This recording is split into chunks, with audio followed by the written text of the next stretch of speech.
আহোমৰ ছোৱালী বৰ শুৱনি।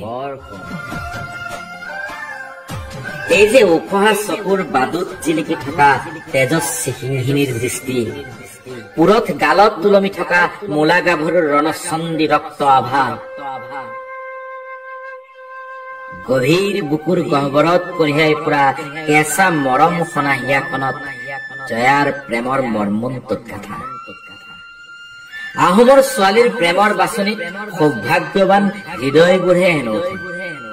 গদাপানীৰ দৰে পাহোৱাল, কাকু বুঢ়া গোহাঁইৰ দৰে মহিয়ান পুৰুষৰ বাবেহে হেনো আহোমৰ যুৱতীয়ে কঢ়িয়াই ফুৰে জয়া বা মূলাৰ কালজয়ী প্ৰেম। ফাচু, ফাইৰেম, ফাচিত, ফাৰু পিন্ধি যেতিয়া আহোমৰ যুৱতীয়ে বীৰ দৰ্পে বাট বুলাই যায়, সৰগৰ অপ্সৰাও হেনো লাজত মুখ ঢাকি পশ্চাৎ গমন হৈ পলায়। প্ৰতিজনী আহোমৰ জীয়া গাভৰু যেন তুংসুংগীয়া বুৰঞ্জীৰ মুগাৰঙী পৃষ্ঠাৰ পৰা মূৰ দাঙি উঠা একো একো গৰাকী বীৰংগনা, অথবা তুৰ্বকৰ সন্মুখত বজ্ৰ নিনাদ তোলা মূলা গাভৰুৰ সতীৰ্থ সেনানী, মহিলা, জয়ন্তী, ললিতা, কমিলা।